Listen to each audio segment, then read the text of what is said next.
നമസ്കാരം. 3-1 അർജന്റീന 1-നെതിരെ 3 ഗോളിന് സ്വിറ്റ്സർലൻഡിനെ തോൽപ്പിച്ച് സെമി ഫൈനലിൽ കടന്നു.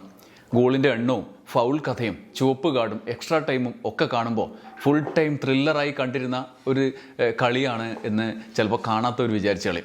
എന്നാൽ അങ്ങനെ വിചാരിക്കേണ്ട. കാരണം സംഗതി എന്താണെന്ന് വെച്ച് കഴിഞ്ഞാൽ പെട്ടെന്ന് മനസ്സിലാക്കാൻ ഞാനൊരു കഥ പറയാം, എന്നിട്ട് വിശദീകരിക്കാം.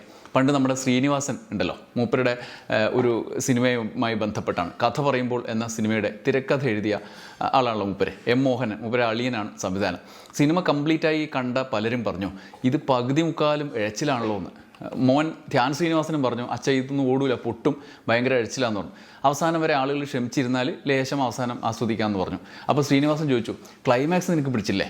അത് ഗംഭീരമാണ്, അത് നിന്നെ ഇപ്പോഴും കൊളുത്തി വലിക്കുന്നില്ലേ? അപ്പോൾ ധ്യാൻ പറഞ്ഞു അത്രേ ഉണ്ട്, അതിങ്ങനെ മറക്കാനാവുന്നില്ല എന്ന് പറഞ്ഞു. പക്ഷേ അതുവരെ ഭയങ്കര അഴിച്ചില്ലല്ലേ, അതുകൊണ്ട് പടം കാര്യമില്ല, ക്ലൈമാക്സ് ഒന്നും കാര്യമില്ല എന്ന് പറഞ്ഞു. അപ്പോൾ ശ്രീനിവാസൻ മറുപടി പറഞ്ഞു അത്രേ അതൊന്നും സാരില്ല, ക്ലൈമാക്സ് കൊണ്ട് ഈ പടം ഓടും, പിടിച്ചു കയറും, സൂപ്പർ ഹിറ്റാകുമെന്ന്. അതേപോലെ സംഭവിച്ചു.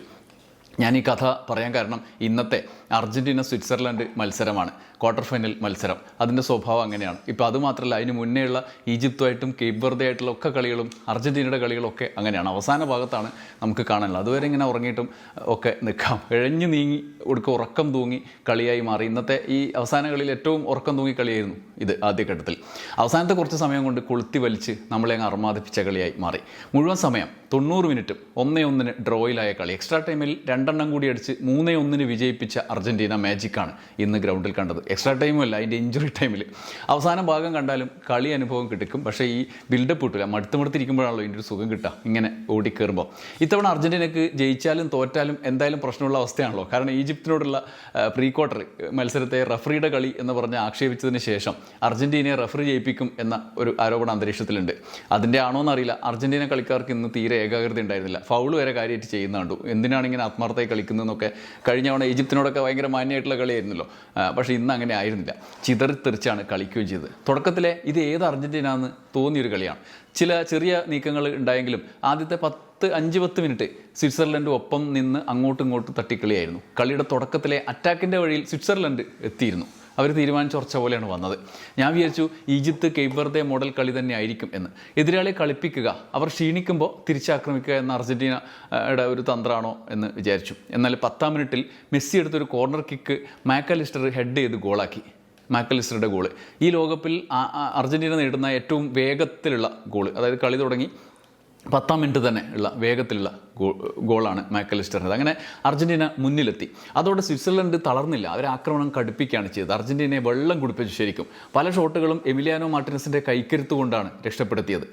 മെസ്സിക്കൊന്നും ചെയ്യാൻ പറ്റുന്നില്ല, അതിൻ്റെ ചുറ്റും ആൾ വരിഞ്ഞ് മുറുക്കിയിട്ടുണ്ട്. പക്ഷേ ബാക്കിയുള്ളവർ ശ്രമിക്കുന്നുണ്ട്, വേറൊന്നും പ്രത്യേകിച്ച് നടക്കുന്നില്ല. ഇപ്പുറത്താണെങ്കിൽ ഇടക്കിടക്കേ സ്വിറ്റ്സർലൻഡ് അടിക്കുന്നുണ്ട്. അങ്ങനെ 1 ഗോളിൻ്റെ മികവിൽ അർജൻറ്റീനയ്ക്ക് മേൽക്കൈയോടുകൂടി തന്നെ ഇടവേള അവസാനിച്ചുവെങ്കിലും എപ്പോൾ വേണമെങ്കിലും അർജൻറ്റീനയ്ക്ക് തിരിച്ചൊരു ഗോൾ വീഴാമെന്നുള്ള കളിയാണ് അവർ സ്വിറ്റ്സർലൻഡ് എടുത്തത്. അങ്ങനെ 2-ാം പകുതിയുടെ തുടക്കം മുതൽ സ്വിറ്റ്സർലൻഡ് ആക്രമണ മൂഡിലായിരുന്നു. നിരവധി ശ്രമങ്ങൾ. ഒടുവിൽ എമിലിയാനോ മാർട്ടിനസിന്റെ പ്രതിരോധത്തെ മറികടന്ന് 67-ാം മിനിറ്റിൽ പെനാൽറ്റി ബോക്സിനകത്ത് വെച്ച് റിക്കാർഡോ റോഡ്രിഗസ് നൽകിയ പാസ് ഡാൻ എൻഡോയ് ഗോളാക്കി. എമിലിയാനോയുടെ കാലുകളുടെ ഇടയിലൂടെ വലയിലേക്ക്. 1-1. ശരിക്കും അർജൻറ്റീന ഞെട്ടി. കാരണം ഇതിങ്ങനെ അവസാനം വരെ ഇങ്ങനെ പോകുന്ന അവർ വിചാരിച്ചിട്ടൊന്നറിയില്ല. നമുക്ക് എന്തായാലും അങ്ങനെ തോന്നും, പുറത്തുക്കാണല്ലോ. ആരാധകർക്ക് ഉത്തരമില്ലാത്താവുന്ന അവസ്ഥ കൂടിയാണ് ഇത്ര ഒരു ടീമിനോട് ഇമാതിരി കളി കളിക്കുന്നത്. ഈ കളിയും കൊണ്ടാണോ സെമിയിലേക്ക് പോകേണ്ടത് എന്നൊക്കെ തോന്നിപ്പിക്കുന്നതാണ്. മാത്രമല്ല ഫൗളാണെങ്കിൽ ഫൗളോട് ഫൗൾ എല്ലാവരും കളിക്കുന്നുണ്ട്. സ്വിറ്റ്സർലൻഡ് മാത്രമല്ല അർജൻറ്റീനയും അത്യാവശ്യമൊക്കെ കളിക്കുന്നുണ്ട്. ഇതുവരെ കാണാത്ത അന്തരീക്ഷത്തിലാണ് ചൂടായിട്ട് കളി പോയത്. അങ്ങനെ മുന്നോട്ട് പോകുമ്പോഴാണ് സ്വിറ്റ്സർലൻഡിന് ഒരു കനത്ത ആഘാതം നേരിട്ടത്. അവരുടെ ഒരു സൂപ്പർ താരം എന്ന് പറയാവുന്ന ബ്രിൽ എംബോളയുടെ ഒരു പരിക്ക് അഭിനയത്തെ തുടർന്നാണ് ഈ തിരിച്ചടി നേരിട്ടത്. എംബോളോ ചുവപ്പ് കാർഡ് കണ്ട് പുറത്തായ നാടകീയമായ സംഭവം. അർജൻറ്റീന വിരുദ്ധ ഐക്യമുന്നണിക്ക് പറയാനൊരു സംഗതി കിട്ടിയെങ്കിലും കഥ അത്ര പന്തിയായിരുന്നില്ല. ഏത് റഫറി കമ്മിറ്റി കളി എന്ന് പറയുന്നതിന് 72-ാം മിനിറ്റിലാണ് സംഭവം. സ്വിറ്റ്സർലൻഡ് 1-1 ഒപ്പമെത്തി ഇങ്ങനെ നിൽക്കുകയാണല്ലോ. തൊട്ട് പിന്നാലെ എംബോളോ അർജൻറ്റീനയുടെ ലിയാൻഡ്രോ പരേഡ്സുമായി പന്തിനായി പോരാടുന്നതിനിടയിൽ മൂപ്പര് മുമ്പിലാണ്, ബാക്കിലാണ് പരേഡ്സ് വരുന്നത്. അതിനിടയിൽ മൂപ്പര് അങ്ങ് വീണിട്ട് കാലുകൊണ്ട് പിന്നെ ബാക്കിലിരിക്കുന്ന കളിക്കാരന് ചവിട്ടാൻ ശ്രമിക്കുന്നതുണ്ട്. യാദൃശ്ചികമായിരിക്കും. പക്ഷേ വീണത് കണ്ടപ്പം റഫറി ഇത് ഫൗളാണെന്ന് മനസ്സിലായിട്ട് പെട്ടെന്ന് തന്നെ പരേഡ്സിന് ഫൗളും മഞ്ഞക്കാർഡും കാണിച്ചു. എന്നാൽ വാർ റഫറി വിളിച്ചു, അകത്തുനിന്ന് വിളിച്ചു, ഇത് ദൃശ്യം വീണ്ടും പരിശോധിക്കണം എന്ന് പറഞ്ഞു. അങ്ങനെ റീപ്ലേയിൽ മൂപ്പര് റീപ്ലേ വിധിച്ചു. അങ്ങനെ എംബോളോയെ ഫൗള് ചെയ്തിട്ടില്ല, തൊട്ടിട്ടേയില്ല എന്ന് അദ്ദേഹം അഭിനയിക്കുകയായിരുന്നു എന്ന് മൂപ്പർക്ക് മനസ്സിലായി. അങ്ങനെ റഫറിയുടെ അന്തിമ തീരുമാനം വന്നു. എന്താ? പരേഡ്സിന് നൽകിയ മഞ്ഞക്കാർഡ് പിൻവലിച്ചു. പകരം ഫേക്കായി അഭിനയിച്ചത് എംബോളോയ്ക്ക് വേറൊരു മഞ്ഞക്കാർഡ് കിട്ടി. മഞ്ഞക്കാർഡല്ല, ചുവപ്പന്നെ മൂപ്പർ ഉയർത്തി. എന്താണെന്ന് വെച്ചാൽ നേരത്തെ ഒരു മഞ്ഞക്കാർഡ് ഉള്ളതുകൊണ്ട് ഇതും കൂടി ആയതോടെ മൂപ്പർക്ക് ചുവപ്പ് കാർഡായി. അങ്ങനെ ചുവപ്പ് കാർഡും മേടിച്ച് മൂപ്പർ പുറത്തേക്ക് പോയി. അപ്പോൾ റഫറിയോട് കളിയിൽ തുടരണം അപേക്ഷിക്കുന്നൊക്കെ ഉണ്ട്, പക്ഷേ റഫറി സമ്മതിച്ചില്ല. ഒടുക്കം നിയമം പാലിച്ച് എംബോളോ പുറത്തുപോയി. 10 പേരെ വെച്ച് സ്വിറ്റ്സർലൻഡിൻ്റെ അസാധാരണമായ കളിയാണ് പിന്നെ കണ്ടത്. ഒരു കളിക്കാരൻ്റെ കുറവറിയിക്കാതെ സ്വിറ്റ്സർലൻഡ് പോരാടി. അവരുടെ മൈതാനത്ത് പ്രതിരോധ മതിൽ തീർത്തുള്ള നിൽപ്പാണ്. 10 പേരുള്ള സ്വിറ്റ്സർലൻഡിനെ നിശ്ചിത സമയത്തിനകത്ത് ഒരു ഗോൾ കൂടി അടിച്ച് ജയിക്കാൻ പക്ഷേ അർജൻറ്റീനക്കായില്ല. ഇഞ്ചുറി ടൈമിൽ മെസ്സിയുടെ ഒരു ഷോട്ട് നേരിയ വ്യത്യാസത്തിൽ പോസ്റ്റിന് പുറത്തേക്കും പോയി. സമയം അങ്ങനെ കഴിഞ്ഞു. നമുക്ക് വിചാരിച്ചു ഇത്രയും 10 ആൾ വെച്ചിട്ട് ഇവർക്ക് ഗോൾ അടിക്കാൻ പറ്റുന്നില്ലല്ലോ ഇപ്പോൾ എന്ന് വിചാരിച്ചു. എന്നാൽ മാർട്ടിനസിൻ്റെ ഒരു ശ്രമം ഇതിനിടയിൽ സ്വിസ് ഗോളി രക്ഷപ്പെടുത്തുന്നതും കണ്ടു. ഇതോടെ എക്സ്ട്രാ ടൈം. ആരാധകർ ഇത് നാണക്കേടാവുമപ്പ എന്ന് ആശങ്കപ്പെട്ടിട്ടുണ്ടാവും. കാരണം 10 പേരെ വെച്ചുള്ള ടീമിനോട് ജയിക്കാനാകാതെ അർജൻറ്റീന കളിക്കല്ലേ, ഇതെന്ത് കഥ? എക്സ്ട്രാ ടൈമിൽ വമ്പൻ ക്ലൈമാക്സ് പക്ഷേ കാത്തിരിപ്പുണ്ടായിരുന്നു. Anti climax. ഈജിപ്തിനെതിരെ കണ്ടതിന് സമാനമോ അതിനും മുകളിലോ ആയ അർജൻറ്റീനയെ കണ്ടു. മെസ്സി ഇല്ലാതെയും പോരാടുമെന്ന് വേണമെങ്കിൽ പറയാൻ പറ്റും. പക്ഷേ മെസ്സിയുണ്ട്, മെസ്സിയുടെ സഹായമൊക്കെ ഉണ്ട്. മൂപ്പരുടെ അസിസ്റ്റും മൂപ്പരെ വരിഞ്ഞ് കിട്ടിയിട്ടൊക്കെ നിൽക്കുകയായിരുന്നില്ല. എങ്കിലും 112ാമത്തെ മിനിറ്റിൽ സ്വിസ് പ്രതിരോധത്തെ കീറി മുറിച്ച് 2ാമത്തെ ഗോൾ, ജൂലിയൻ അൽവാരസിൻ്റെ ഗോൾ. അങ്ങനെ 2-1 എന്ന അവസ്ഥയിലെത്തി. അത് കഴിഞ്ഞ് 121ാമത്തെ മിനിറ്റിൽ, അതായത് എക്സ്ട്രാ ടൈമിൻ്റെ ഇഞ്ചുറി ടൈമിൽ ലൗട്ടാറോ മാർട്ടിനസിൻ്റെ ഗോൾ, 3ാമത്തെ ഗോൾ. അങ്ങനെ 3ൻ്റെ തിളക്കവുമായി അർജൻറ്റീന സെമിയിലെത്തി അർഹമായ നിലയിലുള്ള വിജയം സ്വന്തമാക്കി.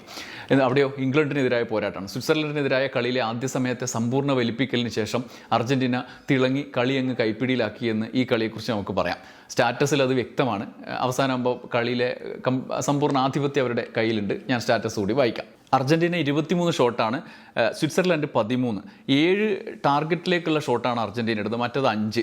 59% പൊസഷനാണ് അർജൻറ്റീനയ്ക്ക്, 41% സ്വിറ്റ്സർലൻഡിന്. 616 പാസ് അർജൻറ്റീന, 453 മാത്രമാണ് സ്വിറ്റ്സർലൻഡ്. 88% പാസ് അക്യുറസി അർജൻറ്റീനയ്ക്ക്, 84% മാത്രമാണ് സ്വിറ്റ്സർലൻഡ്. 14 ഫൗൾസാണ് അർജൻറ്റീനയ്ക്ക്, 18 ഫൗൾസ് പിന്നെ സ്വിറ്റ്സർലൻഡ്. ഫൗൾസിൻ്റെ അയ്യൊരു കളിയായിരുന്നു. യെല്ലോ കാർഡ് 3 അർജൻറ്റീനയ്ക്ക്, 1 കാർഡ് പിന്നെ സ്വിറ്റ്സർലൻഡിന്. റെഡ് കാർഡ് 1 മാത്രം, അത് സ്വിറ്റ്സർലൻഡാണ്. 4 ഓഫ് സൈഡ് അർജൻറ്റീനയ്ക്ക്, 3 സ്വിറ്റ്സർലൻഡിന്. കോർണർ 8 അർജൻറ്റീനയ്ക്ക്, 2 സ്വിറ്റ്സർലൻഡിന്. അതായത് 8 കോർണർ കിട്ടിയിട്ടും മുന്നോട്ട് പോകാൻ പറ്റാത്ത അവസ്ഥയായിരുന്നു ആദ്യം. അതാണ് ഞാൻ പറഞ്ഞത്, അത്രമാത്രം പ്രതിരോധ മതിൽ ഇവർ സ്വിറ്റ്സർലൻഡ് തീർത്തു എന്നുള്ളതാണ്. തുടക്കത്തിൽ പറഞ്ഞിടത്തേക്കാണ് നമുക്ക് പോകാം. ഈ ലോകകപ്പിലെ നോക്കൗട്ട് റൗണ്ടിലെ അർജൻറ്റീന എതിരാളികളുടെ കൂടി ഇമേജ് ഉയർത്തും വിധത്തിൽ ഒരു കളിയാണ് കളിക്കുന്നത്.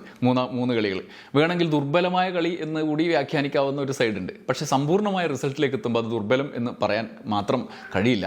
ഏത് ടീമിനോടും പിന്നിലായാൽ പോലും അവസാന നിമിഷം വരെ കളിച്ച് തിരിച്ചടിച്ച് ജയിക്കാൻ കെൽപ്പുണ്ട് എന്ന് അവർ ഓരോ കളിയിലും തെളിയിച്ചുകൊണ്ടിരിക്കുകയാണ്. അതിനു മുമ്പ് നമ്മൾ കണ്ടാണ് ഇംഗ്ലണ്ടിൻ്റെ പിന്നെ സെമി ഫൈനലിലേക്കുള്ള പ്രവേശനത്തിൻ്റെ മത്സരം. ഇംഗ്ലണ്ട് 1 ഗോളിന് പിന്നിട്ട് നിന്നെടുത്തുന്നതാണ് പിന്നീട് ഗോളടിച്ച് ജയിക്കുന്നത്, സമനില പിടിക്കുകയും ജയ ഗോൾ നേടുകയും ചെയ്ത് മുന്നോട്ട് വരുന്നത്. ഇവിടെ അതിലും കുറച്ചും കൂടിയും ഇരട്ടി അനുഭവമാണ് അർജൻറ്റീനയുടേത്. കഥ പറയുമ്പോൾ എന്ന് പറഞ്ഞ സിനിമ പോലെ തന്നെ ക്ലൈമാക്സിൽ തകർത്ത് വാരുന്ന അമ്പരപ്പൻ പെർഫോമൻസ് എന്ന് പറഞ്ഞാൽ തെറ്റുമെന്നറിയില്ല. തുടക്കത്തിലൊക്കെ ഉറക്കാത്ത ക്ഷീണം, അങ്ങനെ ഉണ്ടായ അവസ്ഥയെ മേക്കപ്പ് ചെയ്ത് മുന്നോട്ട് പോയി അവസാന നിമിഷം ഒരു ആൻറ്റി ക്ലൈമാക്സ്, ഒരു ഗംഭീര ക്ലൈമാക്സ്. ഏതായാലും സെമിയിൽ ഈ കളി പോരാ എന്ന് ഏത് അർജൻറ്റീനക്കാരെന്നും പറയും. നേരത്തെ പറഞ്ഞ പോലെ ഇംഗ്ലണ്ടിനോ എതിരെ എന്ത് തന്ത്രമെടുക്കും എന്നുള്ളത് പ്രധാനമാണ്. നമുക്ക് കാത്തിരുന്ന് കാണാം. നന്ദി, നമസ്കാരം.